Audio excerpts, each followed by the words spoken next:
पिछले एपिसोड में हमने देखा कि टंजिरो और जेनित्सु सनिमी की ट्रेनिंग को कंप्लीट कर लेते हैं। टंजिरो जेनित्सु से कहता है कि मैं सनिमी और केन्या के साथ ऐसा नहीं करना चाहता था। जेनित्सु टंजिरो से कहता ही कि तुमने इतने खतरनाक आदमी को मारा, यही बहुत बड़ी बात है टंजिरो। जेनित्सु टंजिरो से कहता है कि हम इतना दूर माउंटेन चढ़कर आए हैं लेकिन हमें 2 स्टोन हैशिरा का घर मिल ही नहीं रहा। टंजिरो जेनित्सु से कहता है कि ऐसा लगता है कि हम पहुंच गए। वो वहां देखते हैं कि इनोस्के वहां पर पहले से ही वाटरफॉल के नीचे कुछ लोगों के साथ ट्रेनिंग कर रहा होता है, जो देखकर टंजिरो और जेनित्सु शॉक हो जाते हैं। तभी उन्हें पीछे से एक आवाज आती है एंड जब वो पीछे मुड़कर देखते हैं तभी वहां पर ग्योमी आग में स्ट्रेंथ ट्रेनिंग कर रहा होता है। वो कहता है कि मेरे ट्रेनिंग ग्राउंड पर तुम्हारा स्वागत है, जो देखकर टंजिरो और जेनित्सु और भी ज्यादा शॉक हो जाते हैं। ग्योमी कहता है कि तुम्हें अपने बॉडी को स्ट्रॉन्ग बनाना पड़ेगा एंड इसके लिए तुम्हें पहले वाटरफॉल की ट्रेनिंग करनी पड़ेगी और उसके बाद तुम्हें 3 बड़ी ट्री के लॉग्स को अपने शोल्डर्स पर उठाकर चलना पड़ेगा और इतना सब होने के बाद तुम्हें एक बड़े से रॉक को पूरे माउंटेन पर पुश करते हुए आगे बढ़ाना पड़ेगा। ग्योमी कहता है कि मेरी ट्रेनिंग बहुत सिंपल है क्योंकि मैंने बस तुम्हें 3 ही ट्रेनिंग रखी है और इसके आगे बहुत खतरा था लेकिन मैंने वो हटा दिया।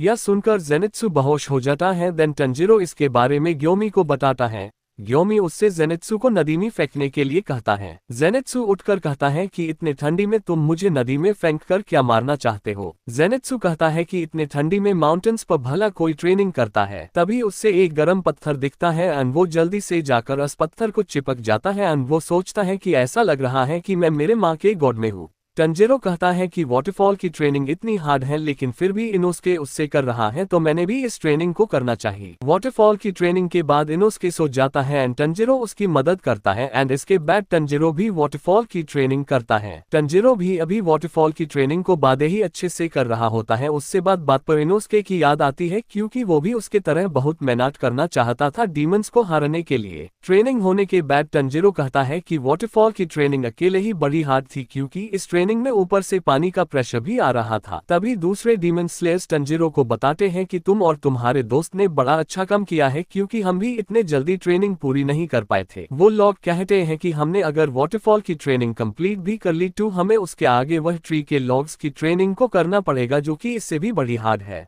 देन इनोस्के खाना खाते हुए या कहता है कि मुझे वो आदमी बहुत अच्छा लगा जो ये ट्रेनिंग करवा रहा है। देन टंजिरो कहता है कि तुम उनका नाम तो अच्छे से लो इनोस्के, उनका नाम ग्योमी है। इनोस्के कहता है कि जब से मैं उनसे मिला हूँ तभी से ही वो मुझे बादे ही इंटरेस्टिंग लगते हैं एंड वो डीमन स्लेयर्स में से सबसे स्ट्रॉन्गेस्ट भी हैं। ये सुनकर टंजिरो कहता है कि ये तो मुझे पहले ही पता चल गया था। टंजिरो कहता है कि सभी में से उनकी स्मेल थोड़ी अलग है एंड अगर उनका डेमन स्लेयर मार्क आ भी गया होगा तो इसमें कोई हैरानी की बात नहीं है। तभी जेनित्सु खाना खाते हुए कहता है कि मुझे नहीं लगता कि वो भी इस बड़े से पत्थर को हिला सकते हैं, वो तो बस हमारे से ट्रेनिंग करवा कर हमारा मजाक उड़ा रहे हैं। टंजिरो कहता है कि ऐसा नहीं है जेनित्सु, वो तो इससे भी बड़े पत्थर को हिला सकते हैं।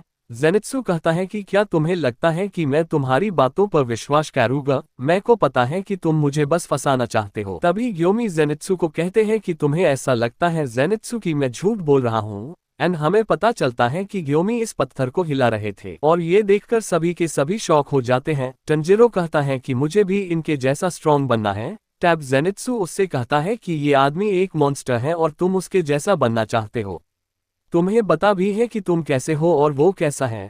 टैब इनोस्के का खाना हो जाता है और इनोस्के कहता है कि चलो मैं ऐप ट्रेनिंग करने जाता हूँ क्योंकि मेरा तो पेट भर गया है। जेनित्सु कहता है कि ऐसी सिचुएशन में तुम इतने पॉजिटिव कैसे हो सकते हो एंड उसके बाद सभी के सभी एक के बाद एक ट्रेनिंग करने लग जाते हैं एंड वो पहले वाटरफॉल ट्रेनिंग को कंप्लीट कर लेते हैं एंड उसके बाद वो लॉग्स की ट्रेनिंग भी कर लेते हैं और उसके बाद वो सभी लोग बड़े पत्थर को पुश करने के लिए लग जाते हैं। लेकिन वो कितना भी ट्राई कर ले वो वह पत्थर को पुश नहीं कर पा रहे थे।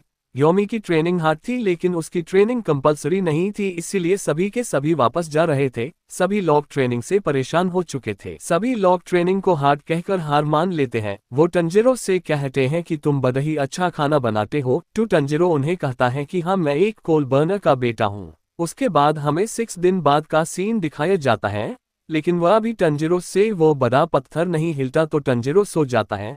तभी उससे ऊपर से एक आवाज आती है एंड वो जेन्या होता है। जेन्या टंजिरो से कहता है कि तुम्हारा डेमन स्लेयर मार्क थोड़ा सा बड़ा हो गया है। तो टंजिरो कहता है कि मुझे अभी किसी ने यहाँ पर कहा नहीं था। जेन्या कहता है कि मेरे भाई के पास जाने से मुझे मना किया है और इन सब में तुम्हें इन्वॉल्व होना पड़ा, इसीलिए माफ करना।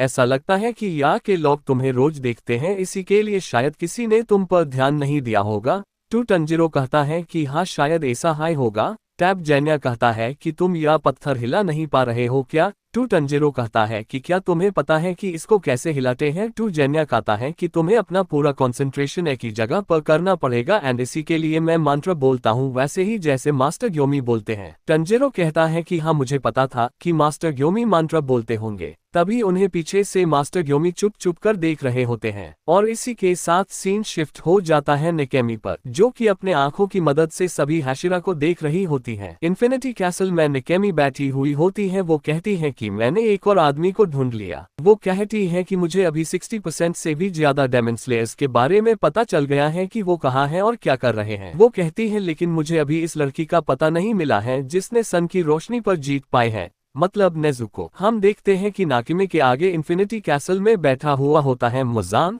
एंड वो कहता है कि मुझे नहीं लगा था कि तुम इतनी ज्यादा इंटेलिजेंट हो नाकिमे। मुजान कहता है कि बहुत अच्छे नाकिमे, ये सुनकर मुझे बहुत खुशी हो रही है और अब मैं चाहता हूँ कि तुम अभी बाकी जगह भी उसे ढूंढो। अब मुजान कहता है कि मैं तुम्हें जल्दी ही ढूंढ लूंगा नेजुको युबायाशिकी। और हमें पता चलता है कि डीमंस भी ट्रेनिंग कर रहे हैं इन्फिनिटी कैसल के फाइट के लिए। और इसी के साथ यह एपिसोड यहीं पर ही समाप्त हो जाता है और अगले एपिसोड में हम देखेंगे कि कैसे मुजान अपनी चाल चलेगा। इसके बाद आने वाले एपिसोड बड़े ही इंटरेस्टिंग होने वाले हैं, तो बने रहिए देखने के लिए। मैं मिलता हूं तुम लोगों से अगले वीडियो में, तब तक के लिए गुड बाय। जो मेरे पुराने सब्सक्राइबर्स हैं और जो बोरुटो फैंस हैं उन लोगों को मैं बता दूं कि इस वीडियो में मैंने वॉइस ओवर नहीं किया था क्योंकि मेरी आवाज थोड़ी खराब हो गई थी और इसके लिए मैंने AI का सहारा लिया एंड बस यही कहना था। तुम मेरे लिए ये विनती करो भगवान से कि इस वीडियो में स्ट्राइक ना आए। बहुत बोल दिया, गुड बाय। शाबाश बेटा।